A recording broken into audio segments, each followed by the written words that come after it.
Hey everyone, we're out here in Corinne now, standing in an alfalfa field. This is one of the sites that we're doing some flood irrigation research in. Recently there's some land leveling that happened. They had some ditches put into pipe, and along the head of the field here you can see we've got these alfalfa valves about every 15 feet. So pretty good scenario for doing some of this research on. The things we're testing is a year of continuous flow, where basically the farmer comes, opens this set and fills it till it gets to the other end, shuts it off and moves to the next set. So that's what's happening here this year versus next year, where he'll be set up to do surge flow.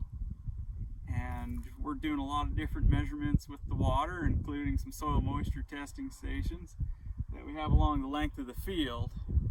And that's going to help us understand the uniformity that we're achieving. And then also we're coming in, taking yield measurements, and then from those we're also going to analyze the crop quality that we're getting at different parts through the field.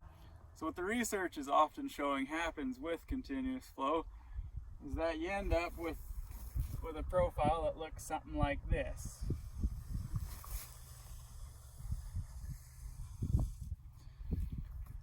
Where this part is all full of water. So you've been successful in filling the root zone, which is great. That's what we want to do.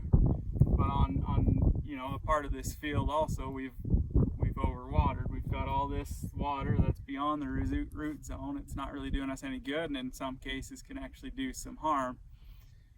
And also after the end of the field too, this water here isn't really doing us any good either. The tailwater's coming off the end of the field. So you can see some areas that optimization could help out, yet not negatively affect their crops. The other thing I like to think about with this particular drawing is with this line here. Well, say we had a drier year and we couldn't put this much irrigation on, and so we have to shift that line that direction.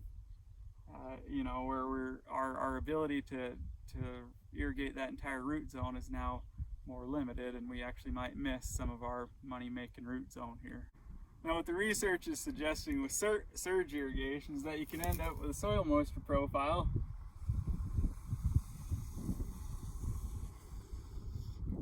that looks something like this, and it accomplishes this through a series of surges or pushes of water down the length of the field. It's typically set up in quarters down the field, where your first surge covers out to about your first quarter, and now the water's cut off. The water can infiltrate in, and as the surface begins to dry, it actually has a sealing effect on the surface, which is important for each surge after. So when you send your second surge to your halfway point, most of your water flows easily across the first quarter and ends up in that second quarter where you want it. And the same goes on with our third and our fourth surges.